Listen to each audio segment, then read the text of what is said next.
Olá pessoal, tudo bem com vocês? Sejam bem-vindos. Nós estamos hoje iniciando uma série de vídeos aqui de trabalhos de conclusão de curso dos nossos orientados. Eu estou aqui com o Matheus, eu sou o professor André, da Universidade Tecnológica Federal do Paraná, unidade de Campo Mourão. Quero que vocês aproveitem a apresentação do Matheus, o vídeo, o trabalho que ele desenvolveu conosco. Espero que vocês gostem, tá bom? Matheus, é com você. E aí pessoal, tudo bem? Como o professor André acabou de falar, meu nome é Matheus, eu sou aluno do curso de Engenharia Eletrônica da faculdade UTF-PR do campus de Campo Mourão. Bom, hoje eu vou apresentar para vocês o meu trabalho de conclusão de curso, a qual foi o desenvolvimento de um oxímetro de pulso para avaliação da saturação da oxigenação sanguínea. Bom, esse equipamento, uma das justificativas de desenvolvimento desse trabalho foi que em 2007 a Organização Mundial da Saúde classificou esse equipamento como essencial na monitoração de pacientes submetidas à anestesia.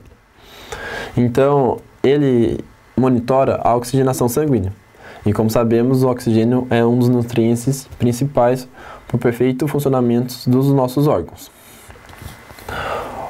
O oxigênio, ele se liga nas hemoglobinas, presentes nas hemácias. Essa ligação é reversível e ela ocorre nos pulmões, onde o sangue venoso acaba se transformando em sangue arterial. Bom, a forma invasiva de medição é feito retirando o sangue de uma pessoa e calculando a concentração total do oxohemoglobina, que seriam as hemoglobinas que estão ligadas com oxigênio, dividido pelo total de hemoglobinas presentes no corpo, que seriam as hemoglobinas oxigenadas, que estão fazendo ligação com o oxigênio, e as hemoglobinas que já fizeram ou não estão fazendo ligação com o oxigênio. Essa fórmula SaO2 é a forma de medição invasiva, retirando o sangue das pessoas. Bom, o oxímetro de pulso, ele foi desenvolvido no intuito de não ser invasivo, então ele é feito um monitoramento do paciente de forma não invasiva. E isso ocorre devido ao seu princípio de funcionamento, aonde ele baseia-se na espectrofotometria sanguínea. Então é medida a quantidade de luz transmitida ou refletida através dos tecidos de uma pessoa. Então, o oxímetro de pulso apresenta dois modelos de medição, que seria o de transmissão e o de reflexão. O trabalho desenvolvido por mim aqui no curso foi o de transmissão, onde o sensor está de um lado e o receptor está de um lado do dedo e a emissão de luz está do outro lado do dedo. Bom, feito esse modelo, a gente precisa saber sobre a coloração sanguínea. A coloração sanguínea apresenta a diferença entre o sangue arterial e o sangue venoso, devido à presença das hemoglobinas. Então, o sangue arterial, onde a presença das oxohemoglobinas, as hemoglobinas ligadas com o oxigênio, apresenta uma coloração vermelha, mais viva e forte. Já o sangue venoso, ele apresenta uma coloração mais opaca e tendendo ao azul, devido à presença das hemoglobinas reduzidas. Bom, sabendo isso, o caminho percorrido pela emissão de luz é uma etapa que precisamos conhecer. Então, a emissão de luz, ela percorre tanto o caminho do sangue arterial, do sangue venoso e dos tecidos, conforme a amostra mostra. Aqui seria a região do sangue arterial, aqui seria a região do sangue venoso, aqui seria os tecidos, a unha, a pele, aqui é o sensor receptor do sinal e aqui é o emissor, que seriam os LEDs. Bom, em curtos períodos de tempo, a medição só pode ser feita devido à pulsatibilidade do sangue arterial, pois o sangue venoso não apresenta uma pulsatibilidade, porém ela é desprezível, e os tecidos não apresentam pulsatibilidade. Então a única diferença seria somente a pulsatibilidade do sangue arterial. O sinal da pulsatibilidade do sangue arterial pode ser calculado de forma separadamente, desprezando tanto os sinais do LED do sangue arterial quanto dos tecidos. Esse sinal do sangue arterial, ele é chamado de curva pletimosgráfica. E essa curva de pletimosgráfica é utilizada para fazer o cálculo empírico do SpO2, que é o cálculo utilizado hoje em dia na computação. Bom, mas o porquê usar LEDs? Bom, a utilização é de 2 comprimentos de ondas. E esses 2 comprimentos de ondas diferentes são devido ao coeficiente de absorção tanto das oxohemoglobinas como das hemoglobinas. E a gente pode perceber que a oxohemoglobina e a hemoglobina apresentam coeficientes de absorção diferentes tanto na região do sinal vermelho, comprimento vermelho, e do infravermelho. Esse estudo de 2 comprimentos de onda foi descoberto por um bioengenheiro chamado Takuya, que em 2015 ganhou até o prêmio Nobel por causa disso, pois esse método de estudo de 2 comprimentos de ondas diferentes é utilizado até hoje na medição do SpO2, que seria a saturação de oxigênio no sangue. Bom, feita essa análise, eu vou mostrar para vocês como que foi desenvolvida a minha placa para obtenção da curva platimosgráfica.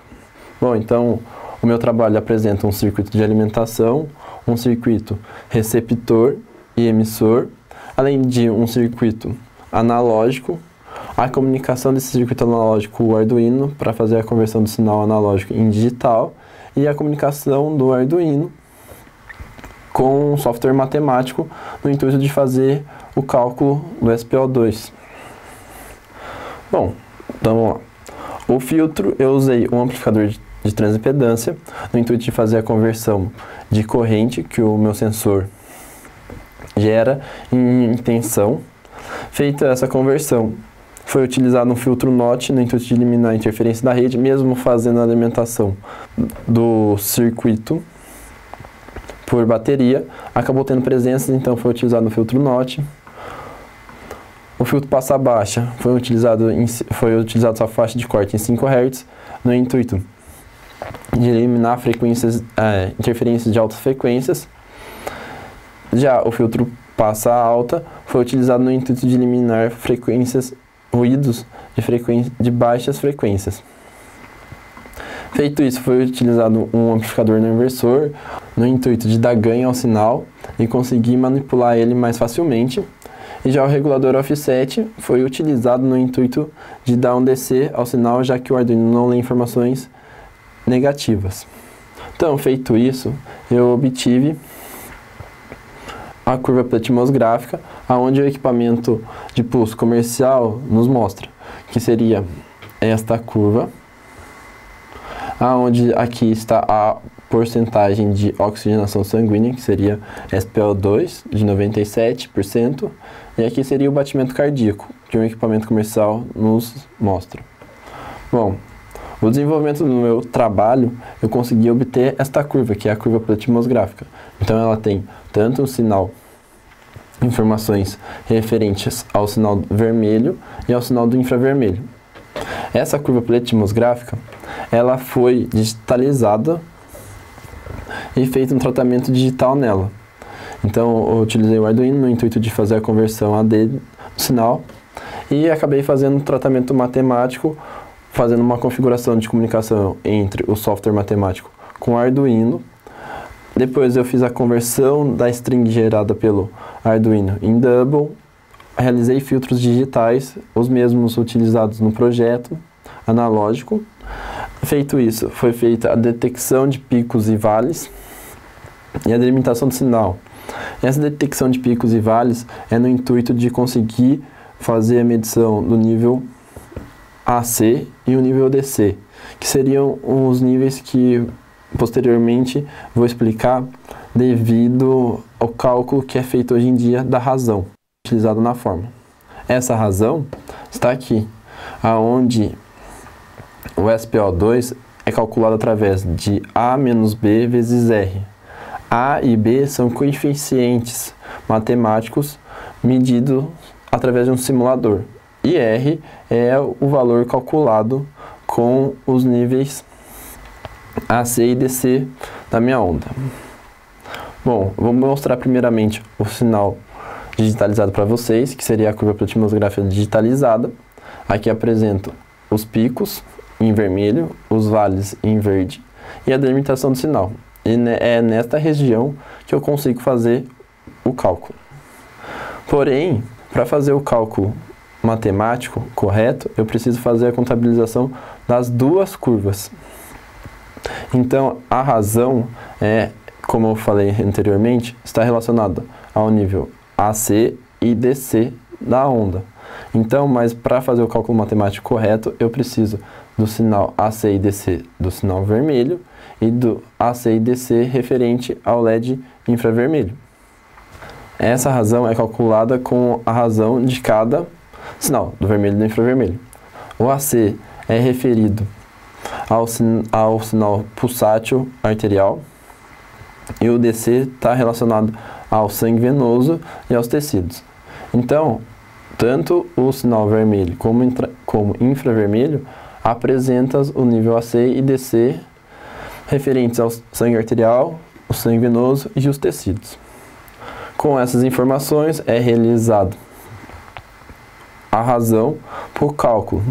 Então, como mostrei anteriormente, eu obtive a curva platimosgráfica, então foi feita uma alteração no código para que eu conseguisse obter tanto a curva platimosgráfica do sinal vermelho quanto do infravermelho.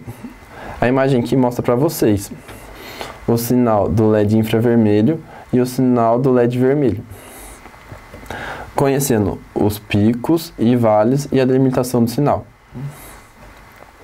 Feito isso, eu conseguiria calcular o valor do nível de saturação no sangue. Porém, para eu definir os valores de A e B, eles são obtidos através do método matemático do mínimos múltiplos quadrados. Esse método matemático, para conseguir o cálculo dos valores corretos de A e B, eu necessito de um simulador de SPO2, onde esse simulador de SPO2 nos gera valores de SPO2 para vários cálculos, onde a fórmula aqui mostra que SI seria os valores simulados pelo simulador. Já o R seria o R calculado pela minha mão, pela razão explicado. N seria o número de amostras. E aí, para A e para B, eu necessitaria desse simulador, tendo o meu R calculado pelo método matemático da razão que eu mostrei para vocês. Eu preciso de valores para A e para B, que são coeficientes.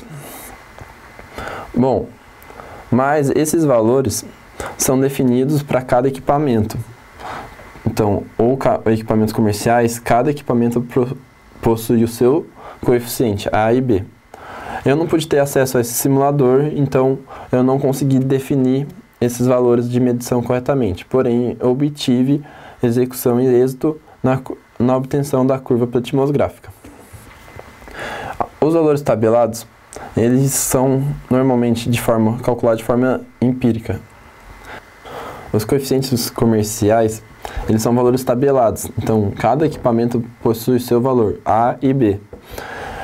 Esses coeficientes, antigamente, eram obtidos de forma invasiva. Se retirava sangue dos pacientes e computava os dados, acabando fazendo um banco de dados com os valores.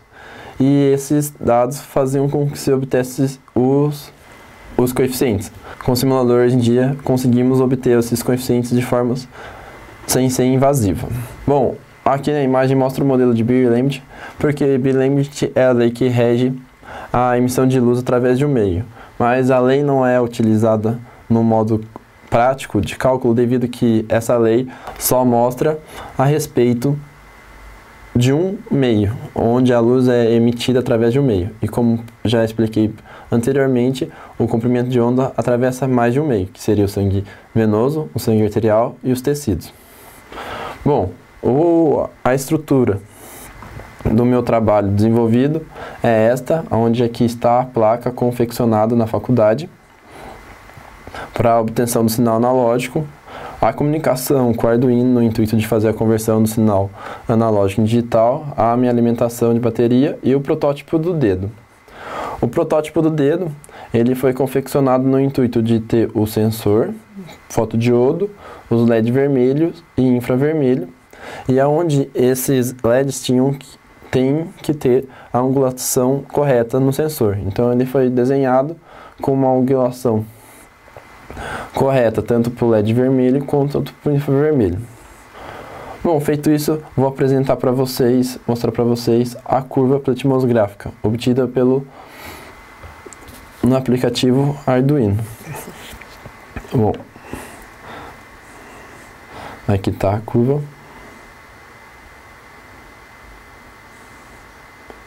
Podemos perceber a curva pletimosgráfica.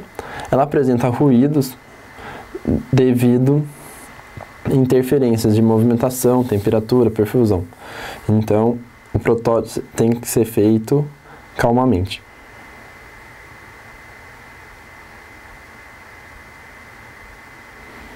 Seria isso, pessoal. Obrigado. E aí, pessoal? Gostaram do vídeo? Espero que tenham aproveitado bastante. Se você gostou, vem estudar aqui com a gente na universidade, tá bom? Até a próxima, um abraço.